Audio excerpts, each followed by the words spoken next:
There's a great founder out there who doesn't know who I am. Where are the people we want to find? 60 to 70% the person and 30% the market, like 0% product. Pre-seed is where seed was 15 years ago because the universe of people who could make it happen was small. Starting a company is not something one should go into lightly.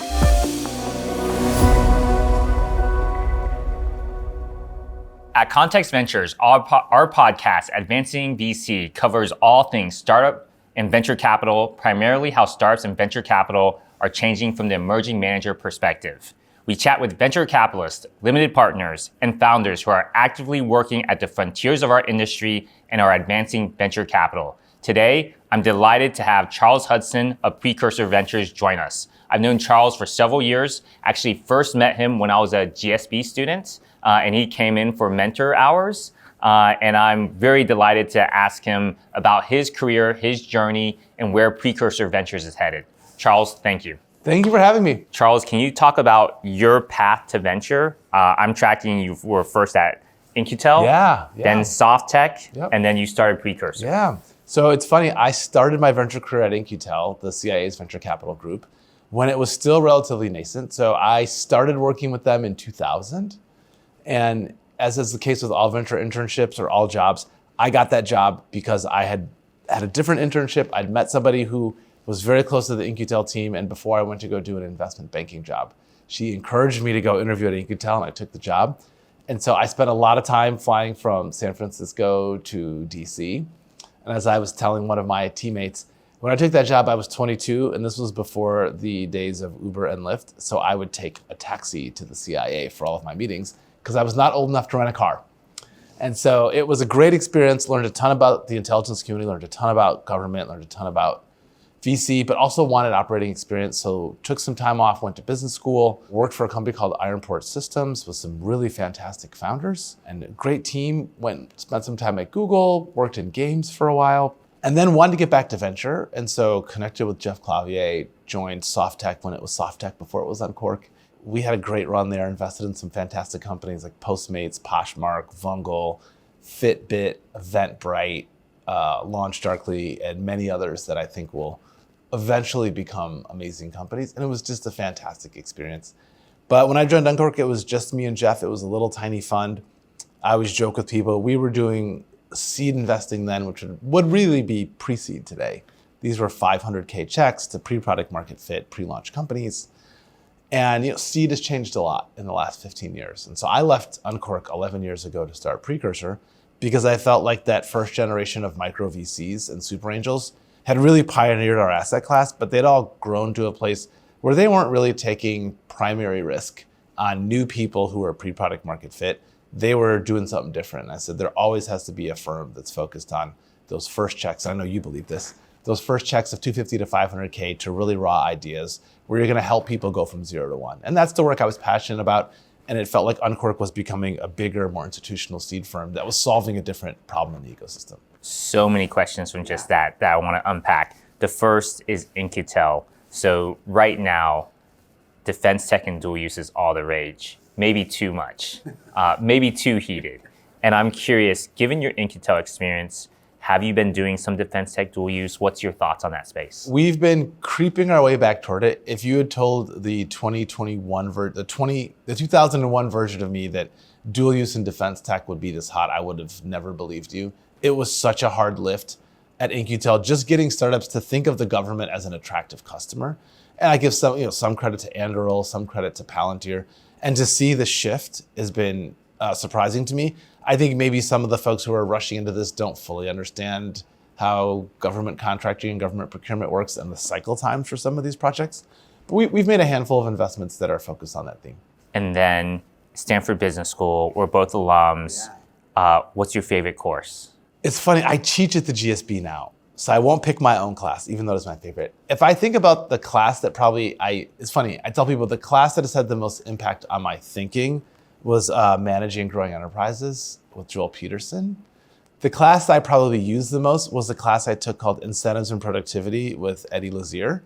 And the whole point of that class was designing economic incentive systems to drive behavior. And a lot of the things I deal with startups are internal incentive systems and like the things that can go wrong based on what they're trying to get people to do. So those are two classes I really lean on a lot.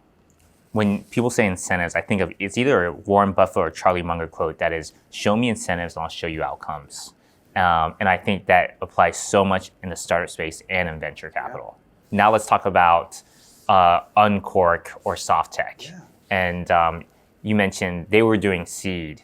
I believe they still classify themselves as seed investors.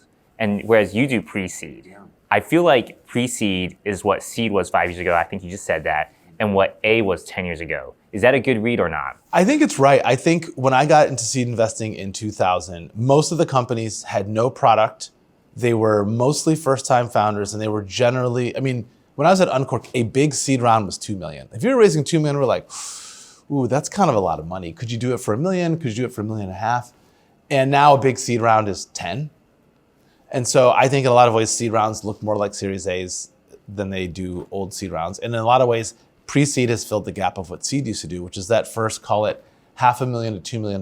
That's really designed to build something and convince investors that the world wants the thing that you want to build. I think it's been very fascinating. But I used to, in the beginning of Precursor, tell the seed people, come up with a new name for what you all do. What you're doing isn't really seed anymore, but they didn't really want to let the name go. So I think we needed terms like pre-seed. And now I meet people who are like, oh, I'm pre-seed, like the South Park Common folks, -1 to 0. And I think as venture becomes a more mature asset class, you find more specialization based on where people want to get involved with companies. I had a conversation this morning with an LP who said that they felt pre-seed was like a perfect market. They were like, it's almost like the public markets. And I pushed back heavily. I was like, I disagree strongly. I'm curious what your point of view is. I think it's the least efficient part of the market for a couple of reasons. If you think about Series A companies, we won't go all the way to growth. Growth, I think, is actually hyper efficient. If you think about Series A companies, those companies leave all kinds of footprints on the internet. If you have Harmonic, you're going to find them. You're an investor in Harmonic. I wish. Okay. Almost. I wish I were an investor in Harmonic. Sorry, they had an event with you. We do a lot with them. Yes. We're big fans of the product. The Series A, if you get to Series A, chances are you've got one or two prominent seed firms. You're on their website. You're in PitchBook. People know the landscape of companies that are competing at pre-seed. Most of these companies, I tell our LPs, they leave no footprints on the internet. I don't know about you. I feel like half the people I meet are emailing me from their Gmail address. There's no corporate domain. There's no Crunchbase profile for the company. All of the metadata you would use to find these companies doesn't exist. Also, the founders, I find, they don't even know the landscape of investors they should go talk to, because pre-seed is the highest churn part of the ecosystem. Some of that churn is positive. I think about a firm like A4, which started off very small and is now almost $200 million fund size. Their model has changed a bit. They've graduated and grown up. And unfortunately, some people don't make it in pre-seed and they churn out of the industry. So if you're a founder at any point in time, it's the most turnover of investors. And no pre-seed investor I know sees every pre-seed deal. It's not possible. It's also the bottom of the funnel. It's the most companies. It's the bottom of the pyramid, top of the funnel, whatever analogy you want to use. I tell my team all the time, we see 10,000 companies a year. I don't know what fraction of the pre-seed ecosystem we see. It's not 100. It's not even close. And so what I tell LPs is it's the least efficient part of the ecosystem because the companies are the hardest to find. The judgment is highly subjective because there's no metrics. You're not looking at trailing MRR or those things. And the founders are the most fickle because a lot of them are first-time founders and they're trying to figure out, what do I want out of a capital partner? So I'd argue it's the least efficient part of venture, and that's why you can make money in it, because it's not efficient. I totally agree there. Sometimes when I tell people what I do, I say at pre-seed, I say no product, no customers, no revenue, no code, no problem. That's right. It's like the old no shoes, no shirt. Yes. For some of our investments, to your point of like -1 to 0, we're talking to them before they're leaving their company. They're like, I am thinking about leaving the company, and we're not trying to have companies lose people, but we're like, sometimes like, no, you should stay at your company. But sometimes we're like, oh, we would fund this. I mean, I've looked at things with you where the people are like very, very early. And I think this is the real premium. And this is the thing I talk to LPs about. The number of people who are really willing to bet on a person who they don't know professionally or socially, who doesn't have a product. I think half of those people are on this podcast right now. It's like me, you, and a handful of people. And I tell LPs, like, "Oh, how do you do it?" I go, well, if you meet enough people and you have a point of view of what success looks like, it's very easy to separate the people who are likely to succeed from the people who should stay at their job or spend some more time thinking about their idea. I find it very difficult for LPs to understand what we do. I agree. And when I think of pre-seed, we mentioned a four, Hustle Fund, Everywhere Ventures, and then I start to, it gets harder It's for harder. me. I think about Dustin at Wonder down in LA, a more concentrated model, but definitely focused on pre-seed. But there's just not a lot of, when we're trying to syndicate, there just are not a lot of people whose, the core part of their diet is pre-seed. That's right. And so this morning when I was pushing back with the LP, I was saying there are a lot of people in pre-seed because your friends and family can invest in this round. But who can catalyze the round? Who can actually say, this is what the valuation will be, this is institutional grade. There's only a few pre-seed funds that do that. Yeah, it's funny. I always tell LPs, they go, well, pre-seed feels crowded. I go, okay, name funds that could lead a $4 million seed round. And after they name 20, Box Group, Encore, I'm like, okay, cool. We could go on for an hour. Name firms that could lead $1 million seed round with a $250 to $500K check. They get about 5 or 6 names in. Sometimes they know 43, Dustin is but after about 5 or 6 names, they struggle. I'm like, that's why there's an opportunity here, because the universe of firms that can actually do that. And the irony is, when I got into seed, there were only 5 or 6 firms that could lead a seed round. It was Uncork, it was Floodgate, it was Felicis, it was True Ventures. There were half dozen of Lair Hippo. There were not that many firms in 2000 that could lead a seed round. So leading a seed round and catalyzing it was a big deal. And now there's probably 150 really good firms that could lead a seed round. And so I keep telling my LPs, pre-seed is where seed was 15 years ago. And that was some of the best returns we saw from seed because the universe of people who could make it happen was small. Yesterday, I had a conversation with a pre-seed founder. Exact words are, we're gonna go raise 2.3 to 3.7 million. And I was sharing, I think maybe you could raise a little bit less. And I think, because I thought the opportunity was pretty interesting. But I also was trying to explain, if you raise a little bit less, you're taking more risk on yourself, you're betting on yourself, you can get farther valuation, raise more on the next round at a higher valuation. That's my pitch. What's your pitch when you hear someone who's like trying to raise a lot right out the gate? I always tell people, how many compound problems do you want to solve? So what I tell founders is, if you raise less than $1 million, you're actually only signing up for product market fit. You need to build a product, you need to get some level of usage, but I don't expect you to build out a management team. I don't expect you to solve GTM. You got to build something. You get to $2 million, I expect you to build a product, get to some arbitrary amount of MRR, somewhere between 10 and 25K in MRR, and to start to build out the semblance of a team. And if you raise more than that, I expect you to do all 3 of those things. Build out a core team, get further along at MRR, and build a product. The problem is, no matter how much money you raise, you're starting from the same place. So in the $2 million case, if it costs you $1.5 million to get the MVP out the door, you only have $500K left to do the other stuff, the team building. And God forbid you raise $3 million and it takes you $2.5 million to get the product right, you're toast. So what I tell people is, how do we scope this down so that the work you're signing up to do is the work you want to do? And for most people I deal with, I'm like, $1 million is probably the right amount for you to get started, especially if you're a first-time founder and you really are starting from scratch. I totally agree. The aspect of AI and pre-seed, I think, is fascinating. And you've written about this a fair bit. I feel AI, there's a tension in the sense of AI makes it so that distribution is so critical because you can now code faster. However, because distribution is so much more important, you probably want to raise a little bit of capital to test that. I want to hear your thoughts. We are trying to unpack this puzzle in real time, and I don't know that I have the answer. On the one hand, I also struggle to fully understand, I think Jason Lemkin wrote about this a while ago. 50 million in ARR used to mean something. It used to mean you had fought and won customers who were likely to stick around because they'd made, you're going to have churn, you're going to have ups, but they'd made a pretty definitive decision that your product had value. And I met a company the other day. I was like, oh, so what are you doing with these coding agents? They're like, oh, well, this team uses Replit. This team uses Windsurf, and this team uses Cursor. I'm like, so you're a customer of all three. And the person said, those are the three that I know of. I'm like, what do you mean? He goes, well, I'm sure there are other people in our team who are using GitHub Copilot, who are using other things.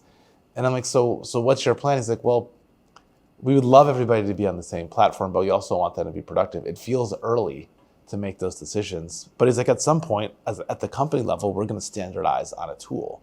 And that's not where we are with AI right now. And so we have companies in my portfolio that have gone from 0 to 4 or 5 million in ARR. And it's like, maybe we should drop that last R off of ARR. We're not really sure if this is recurring. It's pretty clear that it's real money. And so I struggle to think like, what does it mean? The first company I saw that got to 10 million, Bolt, that's impressive. I'm like, but now everybody can kind of do that. Also, people are using the tricks of the trade, these annual contracts with the 90-day out so that you can book it as annual revenue. I'm like, well, that's like really not the same thing. So I don't know, I really struggle. So we're probably, I told someone yesterday, about 40%, maybe 50% of the investments we make are heavily leveraged to AI, which makes us feel like horse and buggy Luddites compared to everybody else, because most of my friends are 90 to 100% of their investments are like focused on AI.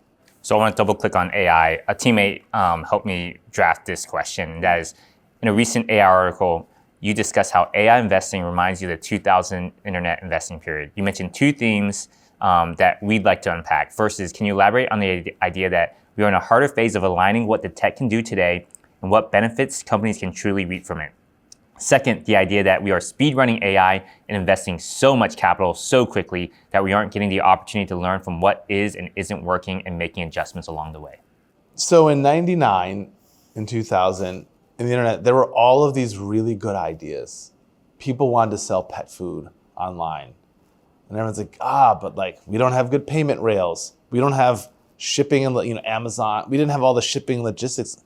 So, a 50-pound bag of pet food maybe cost you $250, but the person who was selling it to you would sell it to you for $1. The business models were upside down, and all of the infrastructure we needed just didn't exist.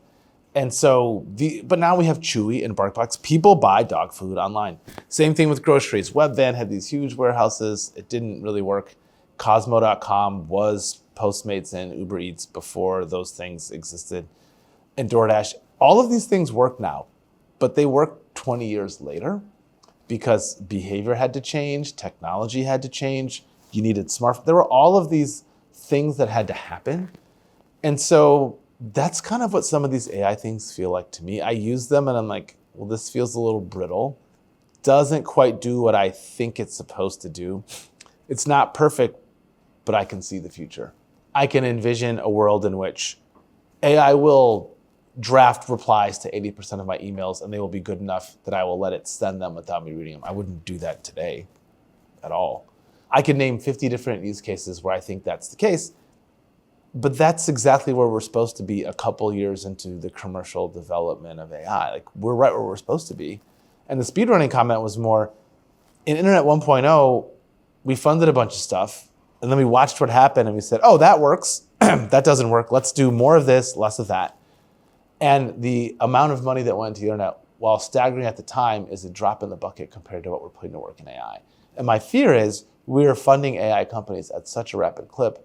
I just remember when that Devin video came out, everyone's like, oh my God, this is it. This is the end of software engineers. And like, nobody really talks about, I don't know what's happening with it, but no one talks about that company anymore. And every 6 months, there's some new flashy AI demo that takes over everybody's brain. And we can't stop talking about it. And then 6 months later, it's a new thing. And people try to use these tools and they're like, they don't. Perfect example, the AI SDR stuff, a lot of those tools, I think, do more harm than good. I think in 5 years, the AI SDRs will be good enough that like meeting, booking, all of that. Same thing, recruiting. I met someone who's building a recruiting coordinator tool. It doesn't really work. It's not smart enough. It's a little brittle. I think in 5 years after just refinement, those will be good enough. So maybe it will only take 5 to 10 years for AI to be good enough. But as you know, as a pre-seed investor, if I invest today and it takes 5 years, I might lose all my money because the companies we're backing today might not be around when everything comes together. I want to talk about portfolio theory. Oh yeah. Something we were talking about right before recording. In Fund 1, we're around 40 deals right now, 40 startups. Yeah. How how many startups will you invest in out of each fund? The smallest fund we have, which is our first fund, has 83 companies in it. The largest, I want to say, is 110. And now some of that inflation is that I'm no longer the only person who writes checks. And so I have teammates who write smaller checks into the fund, but 80 to 100 is kind of our sweet spot. And I would say, having spoken to literally hundreds of LPs, I think there's maybe a dozen LPs I've met who deeply believe that our portfolio construction is correct. Most of them want us to be at 30 to 40 companies buying 10% highly concentrated. And what I try to tell them is a pre-seed fund is not a little Series A fund. It operates differently, it has different incentives, and it requires its own construction. And the hardest thing in fundraising for us has been finding LPs who are at least open-minded to our portfolio construction. That's the hardest thing to do. I believe there are few LPs and people in the space who understand the large volume that pre-seed managers have to do. Peter Walker is one of them. We discussed that in our podcast. The other one is Virtus. Virtus, yeah. Steve and Alex. They love talking about, they say at least 50. Yeah. And then another topic though is when you have, say, 50 to 80 to 100 portfolio companies, you have to interact with them. Yeah. You have to do the work. Yeah. I have talked to some of your founders and they have told me you're accessible and available. And I'm just like, that is incredible, given the number of companies you're in. And I think you're one of the hardest working people in venture. How do you do this? So I have 5 people that help me stay organized, and the firm wouldn't work without them. They're critical. I think the other thing is we step back and ask maybe a different set of questions. One was like, what are the things that we can do maybe better than our founders? Not because we're smarter, but because we get more practice. So that was one lens. Second was like, is it really critical that every answer come from us? And we'll come back to that in a second. And third, what promise do we want to make to founders? So we'll go in reverse order. The promise I wanted to make for people was like, I want to be your most useful, helpful investor to the extent you take advantage of me and what I can offer you, kind of for the first 2 years of your life. Because after that, you get a seed investor, and nowadays a seed round comes with a board usually. And that's going to change the way you spend your time. And you're going to spend a lot more time with that person than you will with me.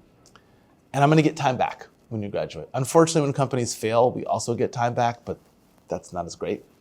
So one thing is I tell our LPs, we're really signing up for 2 to 3 years of work. And in some cases, it takes 4 years. But there's some finite period of time where we're going to be the primary point person in this relationship. So we always are, making new commitments to people, but we're also getting time back. And so we have a whole model at the firm of like, how many commitments can we make given the commitments that we still have to honor? And we keep it in balance. It runs very hot, as you can tell, but we figured out how to keep that in balance. Second, I don't take board seats. And also we have a more modest view of what we can do to help founders go into this. What do we know better than they do? Fundraising tends to be a thing that we know better than they do, because at any point in time, we have 50 or 60 companies that are in market fundraising. So we know who's active, what they care about, who actually has money, what good looks like in this market, what are the characteristics of the companies in our portfolio that's gotten funded. We have a point of view on that very few other VCs have. Also, when people are like, can you make intros for me? We have built our own database of 1,500 individual investors, their likes and dislikes. And I'm like, yeah, I can get you 100 intros. And very few other VCs can offer that. But I don't do a lot of like wireframe review, or I don't do a Friday call with everybody to check in. I'm like, they're adults. Like I trust them to run the company. But a long time ago, one of the pieces I make everybody at Precursor read when they join is a piece called The Inflection Point Theory, which David Lee wrote when he was at SV Angel, which is kind of my philosophy, which is there's a few really important moments in a startup's life, co-founder conflict, or key hire, pivot or strategy change, fundraise, M&A. You have to show up for those 5 classes of events. If you show up for those things, my experience has been founders really love you. If you join the team all hands every Friday, or if you provided feedback in the wireframe, they actually don't care. So we focus on those things. The other thing is, and I learned this from the folks at YC, probably half the questions that people bring to me, the right person to provide them with feedback is another peer founder who's in the moment. And that's not just like, should I go with Gusto or JustWorks? It's also like a couple of weeks ago, I talked to a founder who's like, hey, we just walked away from an acquisition. And 6 months ago, and the acquirer came back, do you have anybody who's gone through this? I was like, yeah, I have 2 companies that went through that a year ago.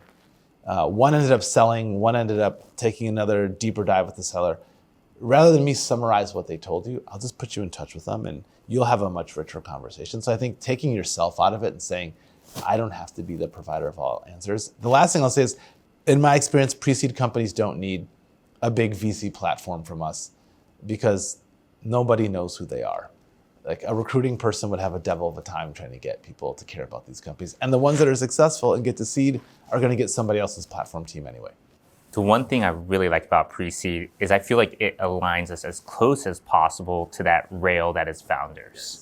And so whenever they have questions, whether it's like Series A or Series B or Series C, sure, they might be someone else's problem now that they've got a board, but they'll come back to us on like those most critical things. It's like how we come home when we have like the most difficult issues. That's right. The other thing that's really interesting around pre-seed is I will joke that the big firms, namely like Lightspeed, Andreessen, General Catalyst, they won't wake up for a less than a $10 million check these days. And okay, it might be $5 million because they've got some other like, they've structured it a certain way. But what's your take on that? I think it's interesting. I've been to a bunch of events where I've heard the big multi-stage firms talk about seed. They don't really talk about pre-seed because I think it's too hard. But a lot of them have said, hey, we're managing multi-billion dollar funds, which means we have to be in the biggest far outlier companies that are created. And when I talk to them, there's 2 challenges they have. One is you can't not do seed because seed for them is kind of an information discovery phase. So if you're looking at coding agents, you want to know, well, what are all the companies out there? You want to have met them at seed. You want to have a CRM with a bunch of information about them so that when they all come in at the A, you have a sense or a point of view on which ones are the most effective. And the ironic thing is some of them said, we're doing less Series A investing because the flip side is you can't end up in the wrong company. So if you come in too early and you create a conflict that blocks you from going after another company, that's actually the worst thing that could happen. And so I think it's fascinating for them. If you have a multi-$100 million dedicated seed vehicle, you can write multi-million-dollar seed checks just like you and I would write a $250K check and not stress about it. I've met a lot of founders who think when they take $2 million from one of those firms that they're getting the first class experience. They're not getting Mark Andreessen. They're not getting Mark Andreessen. You're not getting Mark Andreessen. You're not getting Hemant. You're not getting Vinod. You're not getting that. And even the partner you get who's not those people, who's also very good, in often cases like seed, if your company's doing well, they will spend time with you. If it isn't, I've consistently seen seed VC. Actually, I don't think the VCs are over-promising. I think the founders are over-expecting, if that's even a word. There's just a mismatch there. Let's talk about Precursor. So you founded Precursor with the core belief that all entrepreneurs, regardless of background, benefit from having an institutional investor from the very beginning. What were the key drivers behind this conviction, and what gap in the early stage landscape were you aiming to fill? You talked a little bit about that already, but if you could flesh that out. I think the institutional piece, what I learned is repeat founders, I think, because they've done it before, have instincts about things that are good. And they have networks of people they can go to get feedback. I don't know about your experience. Probably once a week, a pre-seed founder comes into my office and tells me something. I'm like, that is ridiculous. You should not do that. Oh, I read this blog post. I read this Substack where this guy said this is the thing I should do. I'm like, well, who's that guy? And why are you listening to that guy? Oh, I'm on this group chat with a bunch of other founders and they have I remember when the whole memo versus deck thing came out. I'm like, you all need a deck. You can have a deck and a memo, but you need a deck. And I think what an institutional investor can do, particularly for first-time founders, is help you understand this new terrain that you're trying to navigate that you've never seen before as a first-time founder.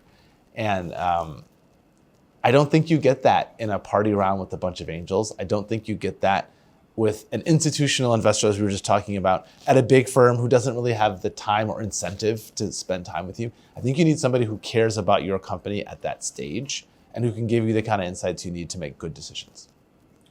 You've been very impactful in the industry overall. You were the NVCA board chair, National Venture Capital Association. you create great content. You have a podcast. Let's talk about all, I feel like a pre-seed investor, like a pre-seed founder has to do so much. Can you talk about all the different things you work on? One thing I tell my team, they're probably sick of me saying this, is I wake up every day thinking that there's a great founder out there who doesn't know who I am. We are not on their radar screen. They're not thinking about Precursor. So I was asking myself, where are the people we want to find, and what can we do to reach them so that when they think about starting a company? So we've run a ton of experiments. We did a pre-seed workshop, which has been really fun, where we invite 20 or 30 people to come spend a day with us and just talk about going from idea to... This was like a month ago. Yeah, we did our second one a month ago. It was awesome. It's not scalable at all. It's a lot of work, but it's very fun. And Ashton and I work on that. It's really fun. We have Learning Corner, our podcast. So I'm always thinking, how do we just get in the considerations? Because if people aren't thinking about us, they're not going to email us. They're not going to show us their company. And we're never going to see it. So I'm always thinking, how do we show up in the places where these founders live? And how do we show up in a way that will make them think of us when they're ready to raise a company, when they're ready to funds? So, I probably go to 4 or 5 events a week. You just flew in from New York. I just flew in from New York. I was at one of our portfolio companies, had a launch event in New York. So my view is that I am not so smug as to think people are just going to find me, Tim. They know who I am. I'm no, there are people out there who have great ideas, who don't know me. They've never heard of me. They've never interacted with Precursor. And my job every day is to try to shrink.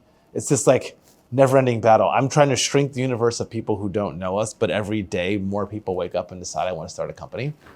So it's an unsolvable challenge, but one I press our team on a lot to make sure that we're getting out there and that people know who we are. There's Charles Hudson Precursor podcast, but then you also have a great Substack. And I really like how you will take the time to distill your thoughts and share what's happening in the industry. I believe your pre-seed event is called a boot camp. Yeah, it's a boot camp, yeah. Mm-hmm. And what's really cool is we talked with a lot of veteran founders. Yeah. John Dennison said he went to it. Yeah, he went. And he said it was game changing. He said it changed how he thought about building startups. So really appreciate how you all are engaging with veteran founders. You've written about the 3 futures of the early stage VC ecosystem. Can you talk about these 3 potential future states? There's a return to the status quo, a bifurcated seed market, and a big fund hegemony. Which one do you think venture will play out? I think right now we are in the bifurcated seed world. And what I meant was, so when I started at Uncork, the big multi-stage funds every 2 years would spin up a seed program. They'd make a bunch of seed investments. They'd be this is a distraction. This is hard. I don't want to do this. And then they would sort of give seed back to seed funds and be fine, you guys do this and just bring us the good ones. And then a few years ago, it changed. And I think what changed is as their funds got larger, it was more important to capture those big outlier companies earlier. So I felt a lot of those firms we have to be in seed. We cannot rely on our network of seed friends to show us the best deals. We have to have our own proprietary play. And, you've seen General Catalyst, Yuri from Wayfinder joined them. You've seen lots of scout programs. You've seen other people make pretty significant investments in their seed, A16Z Speedrun. Eric Tornberg. Yep, Eric Tornberg, Speedrun. Yeah, everybody's we're definitely not going back to the way it used to be, where the multi-stage firms just waited for, and not that they ever did this, I don't want to make it sound like they're lazy, but where they were content to have the seed firms really manage the seed market. They're in that market now and they're not leaving. For me, the fundamental question is, if you think about where the best companies come from, I continue to believe multi-stage firms are going to dominate the repeat founder. I just left OpenAI, I just left Anthropic game, because they can afford to pay prices that most seed firms cannot. Also, there's a class of founders who actually doesn't want much in the way of engagement, support, governance, or oversight from their investors. They actually want capital and to be left alone. And if you're a big multi-stage venture fund that's trying to put a lot of money to work and where time is your most precious asset, somebody who wants your money and not your time is actually it's a perfect match. But I think we're also going to have a set of founders who want engagement, who can't go in or choose not to go get that big round from a multi-stage fund. And the real question is, where do the outliers come from? And if all of the outliers come from the repeat big money seed rounds that the multi-stage funds do, there's actually no need for seed funds. So I don't think we're going to end up at 100% of the outliers coming from the multi-stage repeat people. I don't think we're going to end up at 0 either. And where we are on that slider, Because if you think about it, if you're an LP and you're like, well, if I can get 90% of all of the seed outliers just by doing the big funds, do I really want to meet with 100 managers to capture the other 10% of alpha?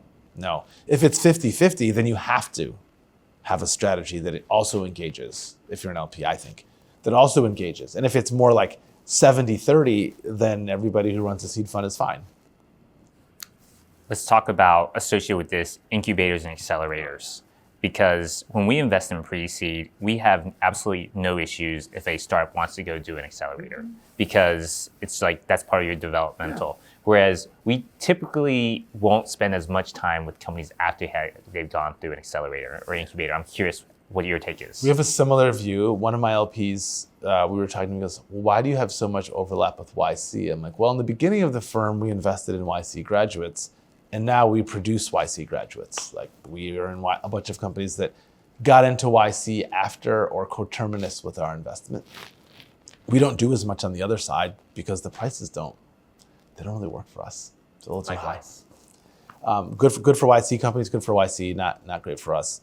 The other challenge we find with studios and incubators is sometimes the amount that those entities own of the company. Like I just met a company I really liked.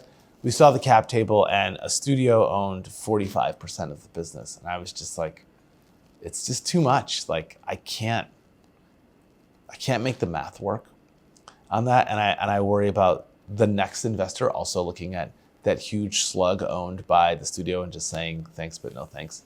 So we found those to be really hard business. And then occasionally we've done the work of like fixing the cap table. And I'm always like, couldn't we just find something easier? Do we have to do this hard thing? So for all the founders that you meet, what are like, if you had to share like your biggest piece of advice, what would it be? I think at the pre-seed stage. I think it's like, make sure you've chosen to work on something that you'll be interested in for 7 to 10 years. It's really hard to know, but I find sometimes people come to me with ideas that I think aren't really that well thought through. And I'm like, given the amount of time you've spent thinking about this, are you sure you really want to spend 7 to 10 years of your life on this? Like, either the insight feels ephemeral, or like they haven't really addressed the like sticky hard questions, or they don't have enough of a point of view on like why people really need it. And like starting a company is not something one should go into lightly. We tell founders we meet that we invest in quality founders in big markets. Yeah. And that's how we evaluate companies. How do you evaluate companies? It's 60 to 70% the person and 30% the market, like 0% product, because there's usually like no product. And I tell them, look, it's got to be mostly the person, because we don't replace founders at pre-seed. So like we are going to go on this journey together. As far as I tell people all the time, you need to become and remain the founder that your company needs. Like I have a board meeting this afternoon, and like I talked to the founder this morning. I was like, your job is to stay ahead of the curve of what the company needs. Like as long as you are ahead of the curve in your development for what the company needs, you will remain the CEO. If you fall behind, either the company will fail or you will not be CEO. I don't want either of those outcomes. So what do we have to do to make sure that you are growing fast enough to be the leader your company needs? So we spend a lot of time on people. And with $1 million, if you pick a terrible market, there actually isn't enough time to pivot into something better. You're just going to go out of business. This has been fascinating. I've learned a lot. I want to close this out with some rapid fire questions. Yeah. What are your favorite snacks? Oh, gosh. I'm telling myself. So my chief of staff buys me this, like from Costco, this big box of Lay's minis that has Cool Ranch Doritos, nacho cheese Doritos, barbecue Lay's, plain Lay's, and Cheetos. And I do not keep these things at home because I will tear through them. But I do like anxiety snack at work on those things. Favorite books, whether it's business or not? I have so many. I can tell you a book I read recently that I really enjoyed. It's called The Wager. It's about this British sea expedition that went to go try to capture a Spanish galleon that was full of silver that was coming from South America back to Europe. And if you think like Shackleton had it bad, these guys had it worse, mutiny and everything, but they all survive. And they end up going back to London for the court-martial. It's a fascinating, if you like tales of adventure, and it's actually a lot of human psychology in the book too. It's a really, really enjoyable read. Favorite movies? I feel like this is so like dude coded, but Die Hard is one of my favorite movies. Die Hard is a great movie. I watched it with our teenage son over Christmas. It is in fact a Christmas movie, so well done. Favorite travel spots? I just came back from the Maldives for the first time. It was incredible. If there's a place I could go over and over and over again, it would be Barcelona. Charles, thank you for what you do for pre-seed founders. Thank you for what you do for the industry. Thank you for what you do for solo GPs. In fact, you're hosting an event this evening for solo GPs. Wishing that we're going to be co-investing in many deals. And thank you for your time. And thank you for everything you guys do for the veteran community in the military.